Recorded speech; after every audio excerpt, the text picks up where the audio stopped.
हर हर महादेव, जय माता दी, राधे राधे। नवरात्रियां चल रही हैं, भक्तों के घर में अखंड दीप जल रहा होगा माता रानी के नाम का। साथ ही अखंड दीप ना जला पाए तो माता रानी के नाम का एक अलग से ज्योत दीपक आप सभी जला ही रहे होंगे। ऐसे में उसमें अलग अलग आकृतियां बनने का नवरात्रि में एक अलग ही अर्थ निकलता है। देखिए, शिव पुराण की कथा आप श्रवण करते हो या ज्योतिष से संबंधित ज्ञान रखते हो तो इसका जवाब आप सभी को आसानी से मिल जाएगा, क्योंकि ज्योतिष में इसका वर्णन मिलता है, साथ ही शिव पुराण में भी इसका वर्णन मिलता है।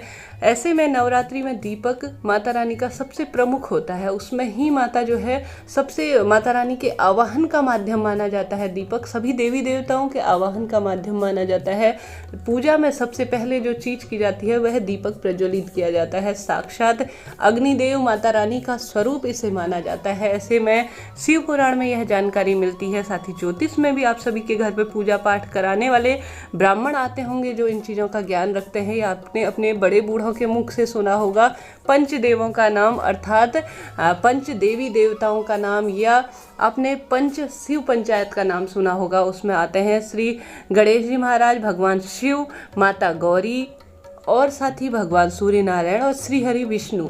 यह 5 पंचदेव होते हैं। सभी पूजाओं में सबसे पहले इनका आवाहन किया जाता है, इनको आमंत्रित किया जाता है, उसके बाद ही पूजा आरंभ की जाती है। ऐसे में अगर नवरात्रि में यह सारे देवी देवता या इनके स्वरूप की आकृति आपके दीपक में बन रही हो, जैसे कि माता रानी के स्वरूप की आकृति, उनके नेत्र, उनका त्रिशूल, उन्हें प्रदर्शित करने के लिए वो बन रहा हो, या भगवान शिव के चंद्रमा की आकृति सी बन रही हो, या अन्य आकृतियाँ श्री हरि विष्णु को प्रदर्शित करने के लिए उनके कोई स्वरूप की आकृति बन रही हो, कहने का अर्थ है कि चक्र बन रहा हो या कोई अन्य आकृति बन रही हो, गणेश जी महाराज को प्रदर्शित करने के लिए उनकी आकृति बन रही हो, तो यह साक्षात पंच देवी देवताओं के नाम से जानी जाती है। कहने का अर्थ है कि इसमें कहीं ना कहीं आपके पंच देवी देवता आपको दर्शन दे रहे हैं। आपकी पूजा, आपने उनका आवाहन किया है तो वह साक्षात आपकी ज्योत में विराजमान हो रहे हैं। कभी ना कभी जब आपकी नज़र ना भी पड़ पाए, या कभी आपकी नज़र पड़ती है दीपक की ओर, अखंड दीप की ओर, तो उसमें इस तरह की आकृति बनना उन सभी देवी देवताओं को प्रदर्शित करती है। इसका पूर्ण रूप से वर्णन मिलता है ज्योतिष के साथ साथ अगर देवी भागवत में भी इस चीज़ों को देखा जाए तो इनका वर्णन मिलता है, शिव पुराण में भी इनका वर्णन मिलता है। ऐसे में नवरात्रि के दिन तो चमत्कारी होते हैं। कुल देवी देवताओं के मंदिर हम जाते हैं, उनका आवाहन करते हैं, उनका पूजन करते हैं।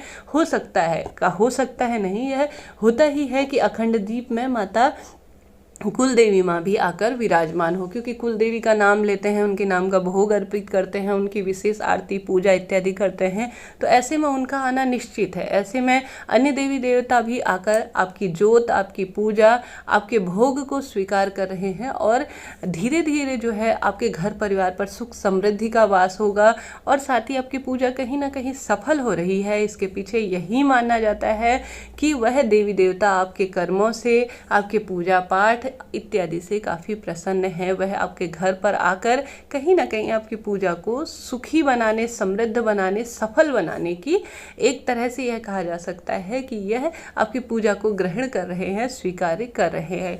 इस तरह से यह रोचक जानकारी आप सभी को, मुझे उम्मीद है, पसंद आई होगी। यह कहीं सुनी बातें नहीं है।